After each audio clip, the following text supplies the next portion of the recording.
The story of Joanne Rowling, or J.K. Rowling, is inspirational, not only for how she achieves successes, but also for the positive attitude she adopts in overcoming hardships and setbacks.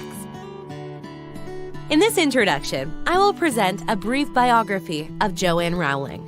Joanne was born to the family of Peter Rowling and Anne Boland as their first child in 1965. Her younger sister, Diane, was born 2 years later. Her father worked in an aviation factory. Her mother was a lab technician and became a homemaker after Joanne was born. Joanne's parents were avid readers and kept many books at home. They read stories and novels to their children at bedtime. At age 6, Joanne wrote her first novel called Rabbit and Miss B. Her younger sister, Diane, became her faithful reader ever since. From then onwards, Joanne knew that she wanted to be a writer.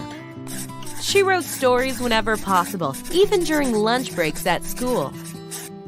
After graduating from the University of Exeter, Joanne worked in different places, including Amnesty International. Joanne's mother died of a disease called multiple sclerosis at age 45. Joanne was deeply saddened and left for Portugal, where she taught English to adults. In Portugal, she met her first husband, Jorge Arantes, and they married in 1992.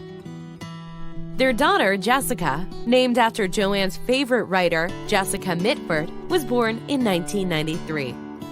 However, the couple separated in the same year because Joanne was domestically abused. Joanne went to Edinburgh in the UK with her baby. She divorced in 1994.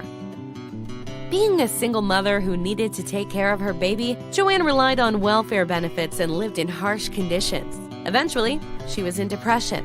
Instead of shunning the problem with her mental disease, Joanne courageously faced it by asking for professional help because she knew she needed to survive for 2 reasons: her baby daughter Jessica and writing novels.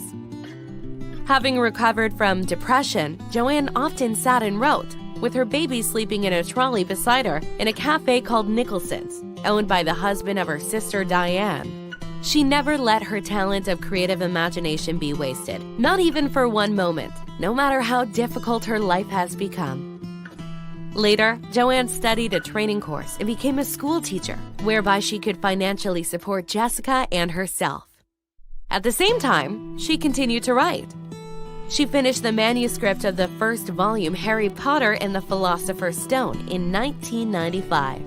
She found an agent to help her look for a publisher. After the novel was turned down by 12 publishers, Bloomsbury Publishing accepted to publish it in the UK in June 1997. The giant publisher Scholastic sought the license to publish the novel in the USA. Soon, millions of copies were sold. Many kids who were not interested in reading turned to fans of her novel series. In 2001, Joanne married Neil Murray. They now have a son and daughter. In 2007, the 7th volume of Harry Potter was published, and this completed the entire novel series.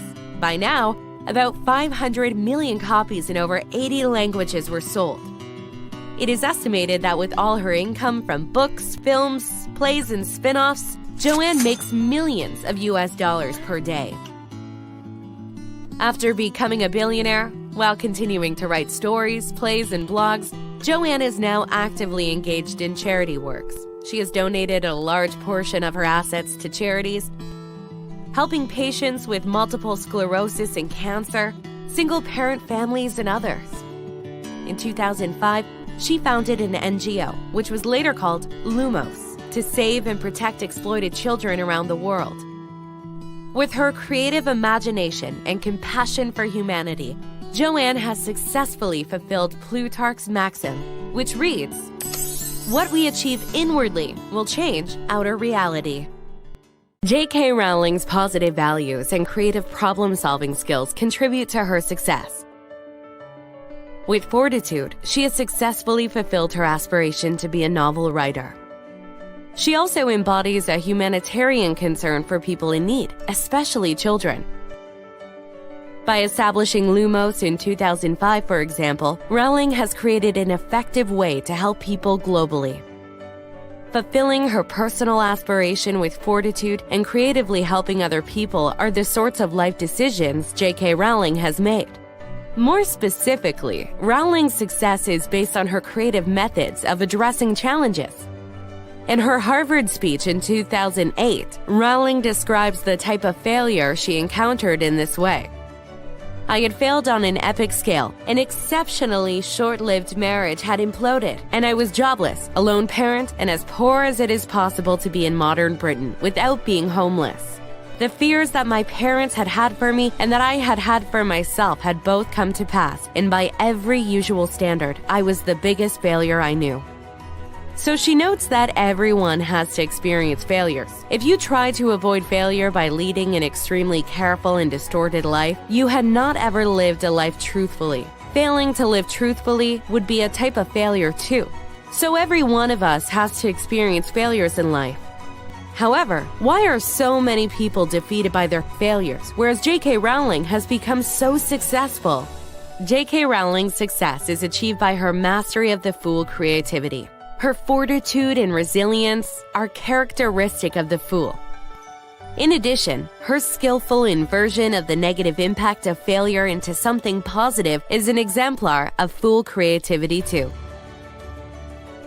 In the next two videos, I will explain how adopting the Fool creativity, Rowling successfully reverses adversity to advantages in her life. What sorts of benefits does Rowling convert from her failure? In a nutshell, there are 5 such benefits. To anticipate what follows, I will summarize the benefits here. They are concentration, freedom, knowledge, happiness, and humility. In this video, I will explore the first 2 benefits of failure from J.K. Rowling's Harvard speech. In the next video, I will further discuss the other 3. Let's begin with the first benefit of failure. We know that some people constantly complain about their poverty. Yet Rowling sees poverty, or extreme poverty in her case, as a golden opportunity to strip one away of the inessential. When you had nothing extra or luxury in your possession, indeed when you had quite literally nothing, you would stop pretending to yourself that you are other than what you truly are. Under such a harsh condition, if you face your poverty with integrity, you would become true to yourself and care only about the work that truly matters to you. For Rowling, it was to take care of her baby and to finish her novel. On this score, Rowling jibes that should she have been well off in any work at that time, she might not be able to concentrate and complete the first volume of Harry Potter. In a nutshell, the first benefit of failure is this. You would become true to yourself because, in a life of extreme poverty, you would exclude the inessential and concentrate only on matters truly important to you. The second benefit of failure is this. Rowling notes that when her failure was on such an epic scale, she has reached the rock bottom of life and her greatest fear has been realized. In other words, she has experienced the worst and nothing worse could harm her anymore. Paradoxically speaking, she was set free from fear when her greatest fear has been realized. Yet, she is comforted by the fact that she could still live with her baby Jessica she adored so much, a typewriter she could use, and a great idea to write on. In short, she would not fear fear anymore when she reached that epic level of failure.